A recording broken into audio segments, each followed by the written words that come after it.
Estamos en la semana número 6 del día jueves de nuestro estudio en el Evangelio de Marcos. Nuestra lectura será en el libro de Marcos, capítulo 15, los versos del 33 al 47. Nuestro devocional estará en el libro de Marcos, capítulo 15, el verso 39. Vayamos a nuestras citas. Y dice: cuando llegó la hora sexta, hubo oscuridad sobre toda la tierra hasta la hora novena. Y a la hora novena, Jesús exclamó con fuerte voz: Elohim, Elohim, lema sabactani, que traducido significa: Dios mío, ¿por qué me has abandonado? Unos de los que estaban ahí, al oírlo, decían: miren, está llamando a Elías. Entonces uno corrió y empapó una esponja en vinagre y poniéndola en una caña, dio a Jesús a beber diciendo: dejen, veamos si Elías lo viene a bajar. Pero Jesús, dando un fuerte grito, expiró, y el velo del templo se rasgó en dos, de arriba a abajo. Viendo el centurión que estaba frente a él la manera en que expiró, dijo: en verdad este hombre era hijo de Dios. Había también unas mujeres mirando de lejos, entre las que estaban María Magdalena, María, la madre de Jacobo, el menor, y de José, y Salomé, las cuales, cuando Jesús estaba en Galilea, lo seguían y le servían. Y había muchas otras que habían subido con él a Jerusalén.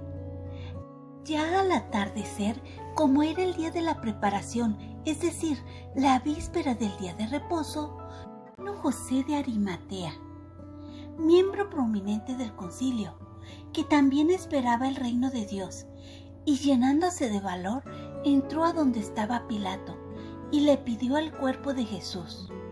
Pilato se sorprendió de que ya hubiera muerto, y llamando al centurión, le preguntó si ya estaba muerto, y al comprobar esto por medio del centurión, le concedió el cuerpo a José, quien compró un lienzo de lino y, bajando el cuerpo de la cruz, lo envolvió en el lienzo de lino y lo puso en un sepulcro que había sido excavado en la roca, e hizo rodar una piedra a la entrada del sepulcro. Y María Magdalena y María, la madre de José, miraban para saber dónde lo ponían. Amén. Palabras claves. Estaba frente, clamar. Había expirado, viendo, verdaderamente, Hijo de Dios. Recordemos que los romanos eran del gusto de exponer y humillar a la persona.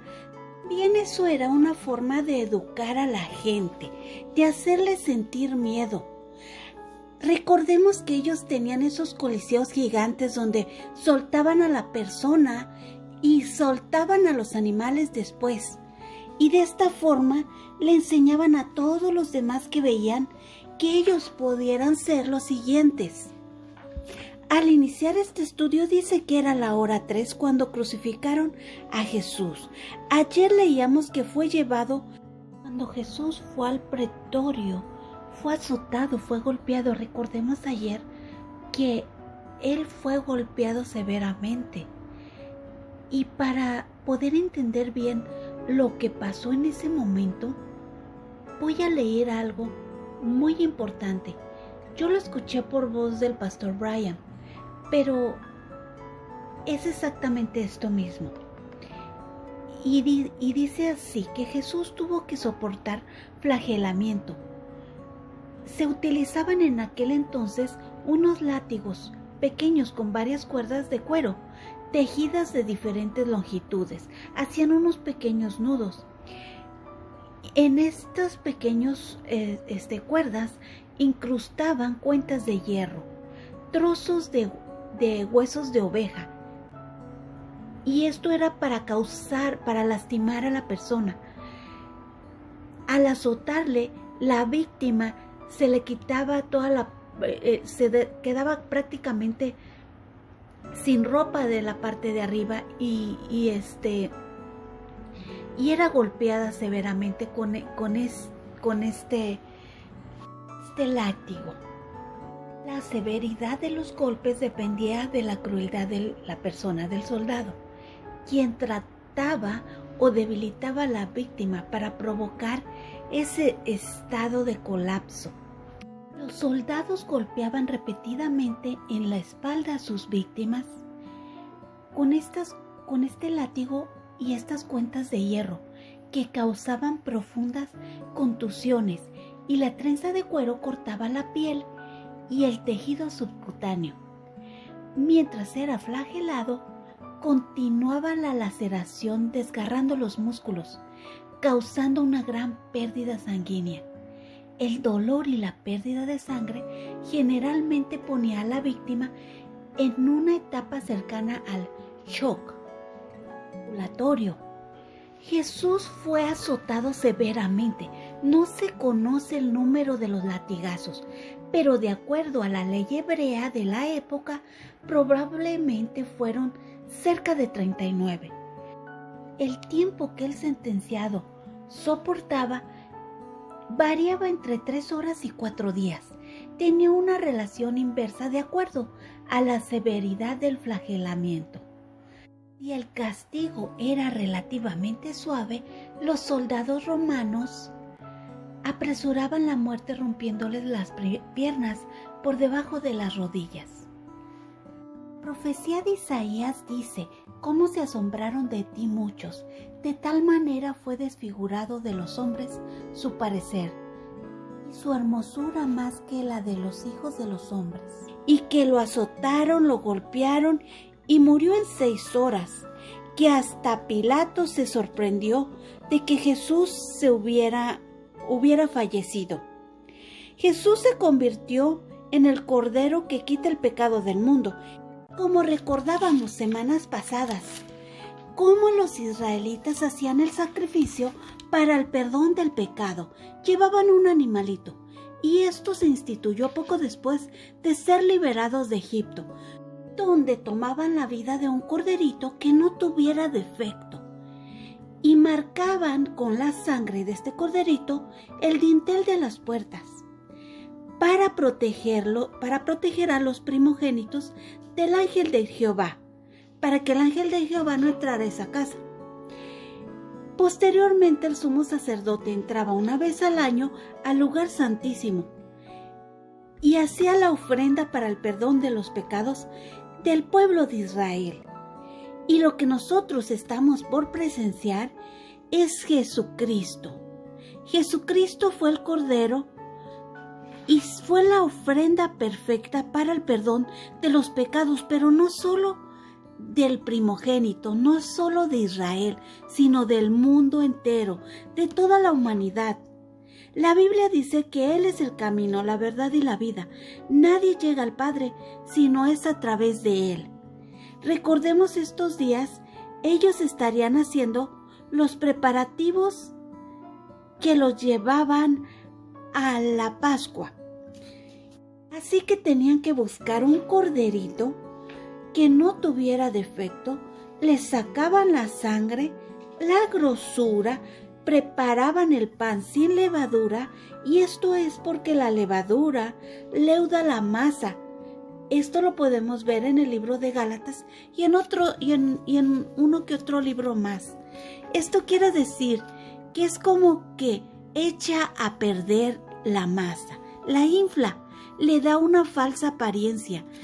También la levadura en la masa significa pecado. ¿Cómo el pecado se puede extender a la hora de expandir la masa?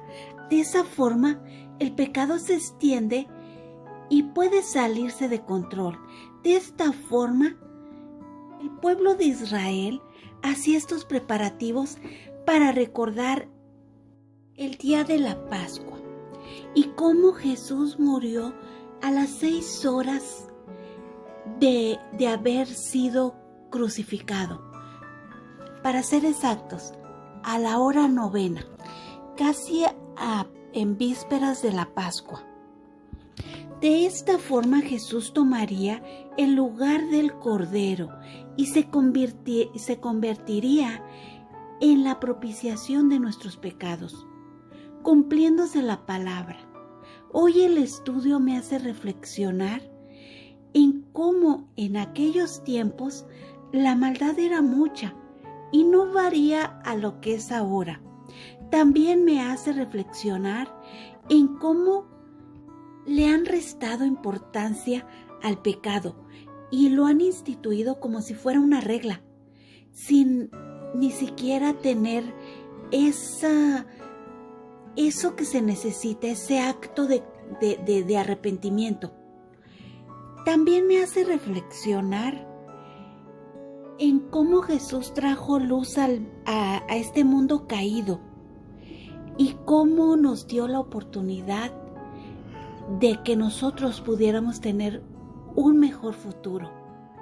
Reflexiono en el hecho de todo el sufrimiento que Él padeció para que nosotros pudiéramos ser salvas. Reflexiono en cómo estamos valorando este sacrificio. Ahora sí, vayamos a nuestro devocional de ADG. Por Elianes Martínez, su firma dice: gracia y paz. El evento más desgarrador que nuestra mente puede registrar está en estos versículos. Seguramente nos conmueve de principio a fin el relato de cómo el mayor de los inocentes resulta humillado, torturado y finalmente crucificado, todo injustamente. Para quienes no creen en Dios y su palabra, este puede ser un capítulo más de una conducta irracional en nombre de la fe o un acto más bien político. Sin embargo, todos tienen fe en algo o alguien. Posiblemente el centurión y los soldados que presenciaron y participaron de la muerte de Jesús tenían fe en el Imperio Romano, su trabajo o en el pago que recibían, pero no en Jesús. Mientras Jesús moría, estaba cumpliendo todas las profecías hechas desde el principio de la humanidad. Estremeció al mundo, marcaba el fin de una era y el inicio de otra. Nos abrió paso hacia el Padre y pagaba por todos los pecados pasados, presentes y futuros de sus escogidos, incluyendo al centurión. Dios trata con cada uno de manera muy personal, nos confronta en el momento preciso y en las circunstancias precisas. No se trata de algo que solo mueva nuestras emociones, sino que cala más profundo, nos estremece como aquel terremoto y nos hace conscientes de la oscuridad total en que vivimos alejados de Él. Y ahí, en la cruz, ensangrentada, nos vemos desgraciados e incapaces y simplemente tan necesitados de un Salvador. Jesús emitía el último de sus alientos mientras cumplía la voluntad del Padre y se encomendaba a Él. ¿Cuánto impacto causa en otros vernos obedecer a Dios? No se trata de que seamos nosotros quien provoquemos la salvación de otros. Nuestro testimonio es una obra de Dios y cuando reflejamos su presencia en nosotros, Él se revela a quien así lo necesita. El centurión creyó porque vio a un hombre justo que, a pesar de pasar por la mayor de las penas, fue capaz de mantener íntegra su predicación y vida.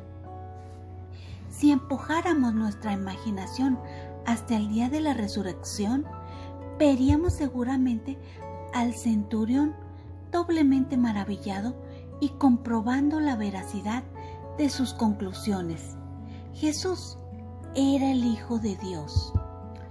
Los puntos de vista correctos sobre Cristo crucificado reconcilian al creyente con el pensamiento de la muerte. Anhela contemplar amar y alabar como se debe a ese Salvador que fue herido y traspasado para salvar de la ira venidera. Somos llamadas a compartir el Evangelio sin importar las circunstancias. No debemos despreciar nuestros momentos oscuros, nuestras pruebas y dificultades, porque si perseveramos, veremos a Cristo victorioso traer luz tanto a nuestras vidas como a aquellas que Él haya escogido a nuestro alrededor. Gracias, Dios los bendiga.